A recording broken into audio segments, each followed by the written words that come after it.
لبیک یا حسین لبیک یا حسین.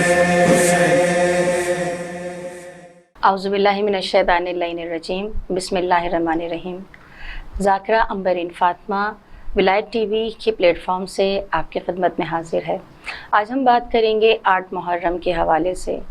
جب 8 محرم کا نام آتا ہے تو یقیناً مومنین کے دل و ذہن میں اس ہستی کی، اس پاک ہستی کی شخصیت، اس پاک ہستی کا نام روشن و منور ہو جاتا ہوگا کہ جس کا نام عباس بن علی سقائے سکینہ ہے.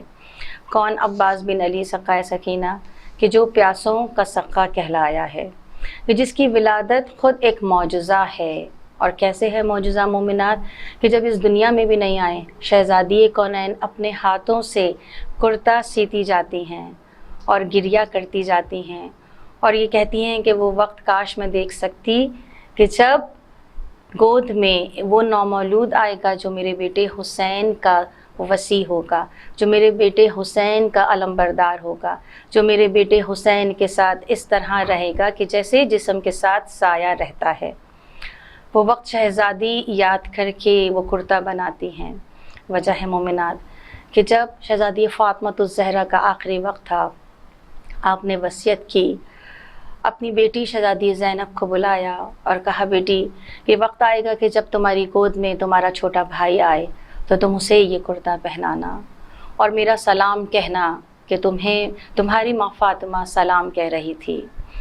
قدرت نے وہ وقت لائے کر آیا اور جب وہ وقت آیا ہے، قدرت نے جب وہ وقت منظور کیا اور جب عقد جناب بی بی ام البنین کے جن کا اصل نام فاطمہ کلابیہ تھا، بی بی ام البنین ان کا لقب کیونکہ بیٹوں کی ماں ہیں.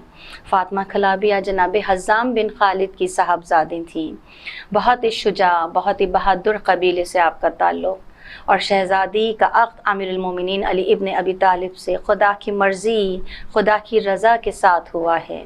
اور کیسے ہوا ہے کہ خود فاطمہ کلابیہ کی والدہ خواب میں دیکھتی ہیں. کیا دیکھتی ہیں؟ کہ ان کے گھر میں جیسے ایک نور اتر رہا ہے.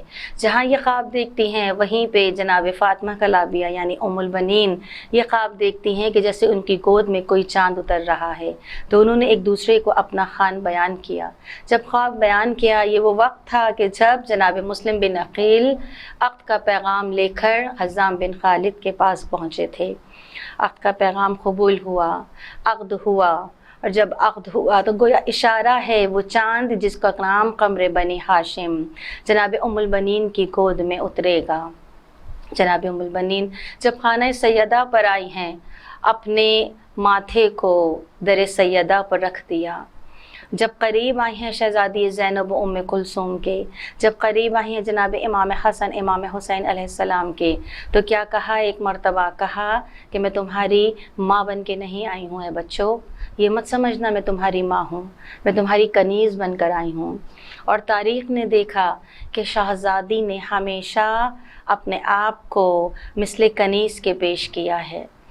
اور یہی وجہ ہے کہ جب جناب عباس کی ولادت اس دنیا میں ہوئی ہے، جب وہ وقت آیا کہ جناب عباس شہزادی زینب کی گود میں آئے ہیں تو اپنے نگاہ کو نہیں کھولتے.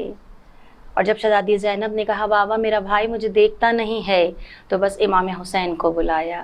بالکل وہی مثال تھی کہ جب امیر المومنین اس دنیا میں آئے تھے تو فاطمہ بنت اسد نے رسول خدا کو بلایا تھا کہ یہ بچہ جو نگاہ نہیں کھول رہا، تو بس جیسے ہی رسول خدا کی گود میں آئے امیر المومنین نے اپنی آنکھ کو کھولا تھا، چہرہ رسول کی زیارت کی تھی.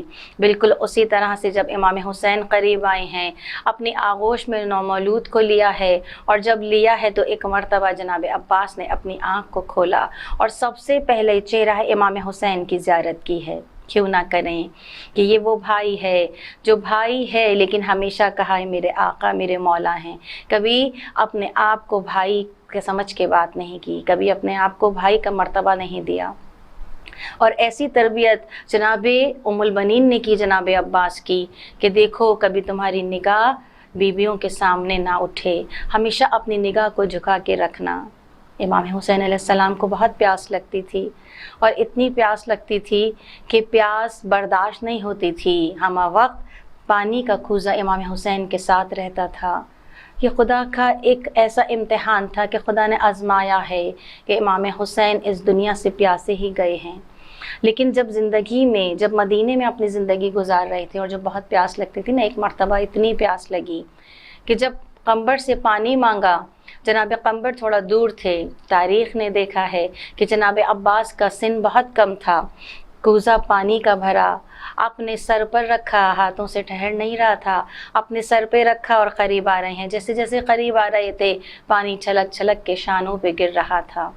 امام حسین نے کوزے کو لیا، فرد محبت سے اپنے بھائی کو سینے سے لگایا اور پیشانی کو چوما اور کہا، عباس تمہارا شکریہ کہ آج تم نے مجھے سیراب کیا ہے، شانوں کو چوما۔ عجب نہیں کہ مولا حسین کو شاید یاد آیا ہو کربلا کا بن ہوگا جب یہی بازو قلم ہو جائیں گے۔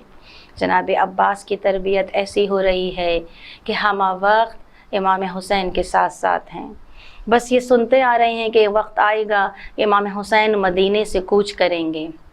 یہ وہ وقت تھا کہ جب جناب عباس راتوں کو سوتے نہیں تھے، جاگتے رہتے تھے۔ جب شہزادی زینب کو یہ بات پتہ چلی، ایک مرتبہ بلایا، عباس ہم نے سنا ہے تم سوتے نہیں ہو، مستقل جاگتے رہتے ہو، کیا وجہ ہے؟ بس زبان سے کچھ نہیں کہتے۔ جناب فضہ نے کہا، بی بی عباس نے سنا ہے کہ امام حسین مدینے سے کوچ کریں گے، اس ڈر سے نہیں سوتے کہ کہیں چھوڑ کے نہ چلے جائیں۔ شہزادی گریہ کرنے لگیں، کہا، عباس وہ وقت ایسا نہیں ہے جب کوچ کریں گے تم ساتھ ہوگے، بس وہ وقت آیا ہے کہ جب 28 رجب کو یہ کارواں چلا ہے۔ جناب عباس کو بلایا سامان سفر باندھنے کے لیے، جب سامان سفر باندھنے کا حکم دیا ہے اور جب یہ کارواں چڑھنے لگا تو تاریخ نے دیکھا کہ جناب عباس سب سے آگے آگے، شہزادہ علی اکبر ان کے پیچھے پیچھے، ان کے پیچھے امام زین العابدین ہیں، اور پھر تمام مستورات کا قافلہ، امام حسین ان کے آگے علم بردار علم کو لے کے چلا آ رہا ہے۔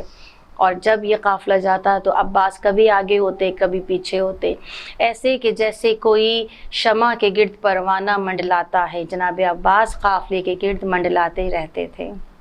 لیکن کیسا مطیع و فرما بردار کہ جب امام حسین نے مدینہ چھوڑا اور جب ایک مرتبہ یزید کے بلانے پر، جب ایک مرتبہ آوازیں بلند ہوئی ہیں اور چاہا کہ تلوار کو نکالیں، ہاتھ رکھ دیا، امام حسین نے منع کیا، عباس یہ تلوار اٹھنی نہیں چاہیے۔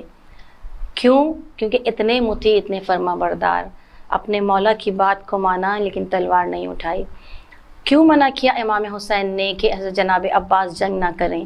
جبکہ اگر تاریخ دیکھی جائے تو جناب عباس کی شجاعت 11 سال کے سن میں ہمیں جنگ صفین میں نظر آتی ہے کہ جب ایک ایک شامی ایک دوسرے کے پیچھے بھاگتا تھا اور کہتا جاتا تھا کہ جلدی بھاگ پیچھے اب علی ہیں، جلدی بھاگ پیچھے علی ہیں، اور جب نقاب کو پلٹایا تو کیا دیکھا کہ وہ علی نہیں جناب عباس تھے، جو مثل علی کے جنگ صفین میں فقط 11 سال کی عمر میں ایسی جنگ کر رہے تھے کہ دیکھنے والے علی کو یاد کر رہے تھے۔ تو بھی کیا وجہ ہے کہ امام حسین نے تلوار کو اٹھانا منظور نہ کیا؟ وہ وجہ یہ کیونکہ یہ اقتدار کی جنگ نہیں تھی، یہ دولت کی جنگ نہیں تھی، یہ در حقیقت اسلام کو بچانے کی، دین کے تکمیل کی جنگ، یہ دین کے تکمیل کا سلسلہ تھا کہ جو کہ صرف خون حسین سے ہی مکمل ہو سکتا تھا، بغیر خون حسین کے یہ مکمل نہیں ہو سکتا تھا۔ بس یہ کارواں چلا ہے، جیسے جیسے وقت بڑھتا جا رہا ہے جناب عباس مضطرب ہیں، دیکھ رہے ہیں کہ ماحول کیا ہے، کتنا پر و شوب ہے۔ جب حر نے راستہ روکا، جناب عباس نے پھر امام حسین کے حکم کی تعمیل کی تھی اور پورے کے پورے چھاگل حر کے لیے کھول دیے تھے، زبان سے کچھ نہ کہا۔ یہی وجہ ہے نا کہ مطیع و فرما بردار اسی لیے کہا جاتا ہے خدا ہمیں بھی اتنا مطیع اپنے وقت کے امام کا بنائے۔ کیوں؟ کیونکہ انہوں نے اپنے وقت کے امام کے لیے اتنی ہی فرما برداری دکھائی۔ وقت گزرتا رہا، کربلا کا وہ واقعہ کہ جس میں بس آنکھ پر نم ہوتی ہے، یعنی کربلا کا وہ بن کہ اگر تصور کر لیں تو ہمارے آنسو نہ رکیں۔ 9 محرم کی رات گزر رہی، جناب عباس مضطرب ہیں، لیکن جنگ کی اجازت نہ ملی۔ عصر عاشور آ گیا، جنگ کی اجازت نہ ملی، جب ایک مرتبہ العطش العطش کی آوازیں جناب عباس کے کانوں میں پڑی ہیں، زبان سے کچھ نہ کہا، شہزادی سکینہ کو گود میں اٹھایا اور مشق سکینہ لے کر چلے ہیں۔ اور جب اجازت ملی ہے امام حسین علیہ السلام سے، اور جب اجازت ملی تو دیکھیں کتنی محبت امام حسین کو اپنے بھائی سے تھی۔ تاریخی جملہ میرے مولا کے دہن مبارک سے نکلا کہ اے میرے بھائی عباس، تیرے جانے سے حسین کی کمر ٹوٹ جائے گی۔ جناب عباس نے وہ شجاعت دکھائی ہے کہ دونوں بازو کو قلم کروانا مقصود کیا۔ ایک آنکھ میں تیر ہے، سر مثل امیر المومنین کے برگزیدہ گرز سے کھل چکا ہے۔ مصائب اتنے ہیں کہ جب زین سے زمین پر آ رہے تھے تو بس یہ نصیحت کی تھی، یہ وصیت کی کہ میرے مولا میرا لاشا خیمے میں نہ لے جائیے گا۔ سکینہ سے شرمندہ ہوں، سکینہ سے پیاسا، سکینہ سے شرمندہ ہوں، اور سکینہ اس دنیا سے پیاسی چلی جائے گی۔ اس کا امو اس کے لیے پانی نہ لا سکا۔ اجرکم اللہ۔ فاطمہ زہرا کی دعائیں لینے والوں، شہزادی زینب یہ کہتی رہیں، اے بیویو تمہارے پردے کی میں ضامن تھی، لیکن جب شہادت عباس دیکھی تو کہا تیرے پردے کی اب ضامن نہیں ہوں۔ خدا ہم سب کو توفیق دے کہ ہم بھی اتنے ہی مطیع و فرما بردار اپنے وقت کے امام کے بنے کہ جیسے جناب عباس اپنے زمانے میں تھے۔ یہی وجہ ان کا لقب حامی الزینہ یعنی پردہ دار عورتوں کے سردار۔ خدا ہمارے پردوں کی حفاظت کرے تاکہ ہم بھی یہ کہہ سکیں کہ مولا آپ ہمارے سردار ہیں، آپ ہمارے حامی ہیں۔ خدا ہم سب کی اس قلیل عبادت کو قبول کرے، آپ سب کو اپنی حفظ و امان میں رکھے۔ ربنا تقبل منا انک انت السمیع العلیم۔ لبیک یا حسین، لبیک یا حسین۔